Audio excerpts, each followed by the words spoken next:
Hello, I am Susan Baumgaertel, and welcome to Navigating Your Health with myMDadvocate, Episode 4. And this one is called I Want to Age with Intent. So, do you see yourself in any of these statements? You've been healthy so far, but as you age, you fear a lot of things will happen. Or your family history of illness is scary and you want to reduce your personal risks. Or you want to maintain your physical abilities. You want to avoid a fall, a fracture, and other major injuries. You wonder how to reduce the likelihood of developing conditions such as heart disease, osteoporosis, diabetes, cancer, stroke. You are also concerned that you might be at an increased risk of developing dementia, and you need to learn what can be done now to reduce your chances of cognitive decline and memory loss. And staying healthy is important to you as you age, and especially avoiding illness. So many of those statements resonate with probably all of us or almost all of us. And how do you really start thinking about aging with intent? So let's kind of consider first just the different aspects of aging. So there's chronological age. Can't change that. We all had a birthday, right? We're moving forward in time until we've figured that scientific equation out. We're all aging. There's also biological or functional aging, and you can change that, or at least favorably impact that type of aging. And stay tuned in a few minutes for my top 10 list. That's coming up. So inherent in biological aging, we think about, organ systems. So aging of your brain, of your heart, of your liver, of your kidneys, your skin. Your skin's an organ. So all of these organs age. And then I think of body systems, so metabolic systems, the liver. The liver does so many things for our body that are important, including metabolizing nutrients, things that we take in, and also activating enzyme pathways that are important in so many different things, ranging from clearing bad substances or toxins or metabolizing medications and so forth. Then there's the kidneys. They filter our blood. They remove our waste products. They're super important. We have 2 of them. Most of us have 2 of them. And then don't forget about the gut. The gastrointestinal system is almost like this magic wonder. And I think many of you have heard of the term microbiome and kind of all those, bacterial organisms and intricate relationships that happen in the lining of our gut. And that's certainly inherent now and becoming more important as science advances with respect to aging and prevention of aging. And then there's the immune and blood systems. So, antibodies and circulating proteins that are going through our bloodstream. There's neurologic systems that are, we think about parasympathetic and sympathetic, different nervous system components to our neurologic body system, obviously connected back to the brain, that are inherent in aging. And then musculoskeletal, of course, joints and muscles and tissues, and we all know about arthritis and the impact of aging on the joints. And then, thinking about the cellular level, and there's a lot of understanding now about telomeres, and telomeres are the DNA sequences and proteins at the ends of our chromosomes, and their length shortens as we age, and that's kind of blows your mind from a scientist's perspective. But that is also inherent in aging of our systems, and sometimes we can actually impact the shortening of those telomeres. So that's good news. Then in terms of other aspects of aging, I kind of think about the psychological or mental aspect. And, that gets pretty complicated. You can think about, for instance, perception and perceptions of self, why or how we think we are aging, or others' perceptions of us aging, and maybe even expectations of how we should age or could age or shouldn't age. And, a lot of folks, you've heard the term, feeling your age. Why is it that there's some people who are 95 who are robust and healthy and vigorous and vital, and then there are some who are 65 and just I'm old now. So there's a lot of perception in that concept of aging. And then appearance, appearances, most of us are very visual. If we see ourselves or see someone else, it could be their skin that's aging, or their hair color. It could be the shape or size of their body, or the effects of gravity on their body. It could be their movement, their gait, how are they navigating? Are they using a cane and so forth? Are they hunched over? Are they shuffling? So things that really confer aging from an appearance perspective can really hit home. Then I would add in the social determinants of age, cultural norms or expectations, and that could certainly differ between men and women. And dare I say, Hollywood's insistence of women looking young, I'll leave it at that. I do respect those actresses who age with grace. Lastly, and certainly not least, the role of genetics and kind of hereditary factors. We think about familial patterns or one's heritage. I've heard so many patients tell me like, oh, I look just like my mom, or I'm just like my dad. And, they were really sick or had a lot of problems. And so, is that a factor? Maybe, maybe not.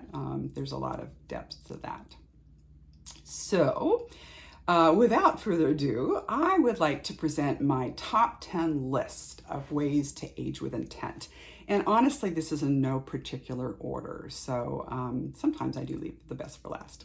So number 1 is reducing the ultraviolet light exposure. And, that causes photoaging, aging of our skin. It can certainly contribute to skin cancers and also impact aging of cellular systems. So that is really important. Number 2, exercise. Yay. Aerobic, of course, which can help reduce cardiovascular disease, and strength training. You want to build the muscle mass to reduce falls. And, I must say, it's not the no pain, no gain stuff or the weekend warrior. It's daily movement and intentional movement, and certainly ones that support maintaining your muscle strength, maintaining your core, which all go hand in hand with reducing your risk for falls and fracture. And that's super, super important. Number 3, improve your sleep. Now, if we could just snap our fingers, improve our sleep, wow, life would be grand. I know a lot of people have sleeping problems, either trouble falling asleep, trouble staying asleep. And there's a whole industry in terms of medications that are geared at sleeping. But really, I think focusing on quality is the imperative, as well as quantity, which will differ for everyone. So there's no set goal, just like, drinking water, should you have 8 cups a day or 4 cups a day? I just think really in general terms, looking at better ways to support improved sleep. That's key. Now, number 4 seems almost impossible, and that is reducing chronic stress. Now, note I said chronic. So we can have stress in our days or lives, things that happen that we can't control, and hopefully we can respond to that in ways we need to. But chronic stress, really, I dare I say it's really a modern problem, a 24/7 problem. And that is something to really pay attention to, because I do feel it contributes hugely to the aging process. Number 5, nutrition and hydration. I'll put those together. We want to nourish our body, nourish our organ systems, nourish our daily kind of brain function, our body function. We want to hydrate. We want to keep those systems working. And this is not a diet, so you can get kind of off the beaten trail in terms of, should I follow the Mediterranean diet, or is vegan good? And that's not what I'm talking about. I'm just talking about nourishing your body. And there's so many ways you can do that in a intentional way on a daily basis. Number 6, oh, this should be maybe number 1, have a primary care physician. So honestly, there is some value in that, annual exam. And I'm not talking about the wellness check, which is often just a little box checking exercise, but, a way to talk about things that are important to your health. Of course, monitor for blood pressure, monitor your weight, screen for multiple cancers. That's inherent in preventive care, isn't it? Also, we think about catching things early. So if you're pre-diabetic, that's better than diabetic. If you have risks for heart disease, it's better than developing heart disease. All those are inherent in a good annual exam. Screening for depression and other mental illnesses, that's really important. Have you had your eyes done? Meaning eye exam, not done. Have you had your dental work, cleaning and teeth evaluation? Have you had your vaccinations? Are they up to date? That's key in so many ways. And I'm not talking COVID, I'm talking about everything. And so again, the physical is an opportunity to review this with your primary care physician. And that is, I really think, a huge component to aging with intent in a good way. So number 7, stop smoking. If you're not a smoker, you don't need to worry about this, but smoking does so many things. We already know about cancer and heart disease and diabetes and stroke, but truly it does contribute to aging in a huge way, and that's key. Number 8, reduce alcohol intake. Notice I didn't say stop. This is one of those, moments, because, it seems like every 5 years the data is different. So first red wine's good for you, and then red wine's bad for you. And, first, you have 1 alcoholic drink per day, and then no alcohol is good for you. So honestly, I think this is not a preaching moment. This is really, what makes sense to you. If you enjoy something, that maybe that pleasure gives more value to your life than saying, oh, no, I can't have something. But in general, reducing alcohol intake is probably a good idea for most. Number 9, control inflammation. We have learned so much about inflammation in ways that are pretty spectacular. And honestly, it's all the above. It's everything I just said. Inflammation is reduced when you think about movement or exercise. When you think about nutrition and hydration, definitely when you think about stress management, and so on and so forth. Number 10, did I say I left the best for last? I kind of think I did. So number 10 is connection. And I mean connections to nature, connections to art, connections to music, connections to something that you are passionate about. Could be spiritual connection. It could be laughter or joy. The human connections, the things that have meaning to you. I think that is so valuable and vital in aging with intent. Again, best for last. So in this top 10 list, notice that I did not suggest taking specific supplements or multivitamins or other anti-aging products, so save your money. There's a lot of overlap, obviously, in this top 10 list, which just speaks to the interconnectedness of everything that we do, and obviously how complex it is when we talk about aging.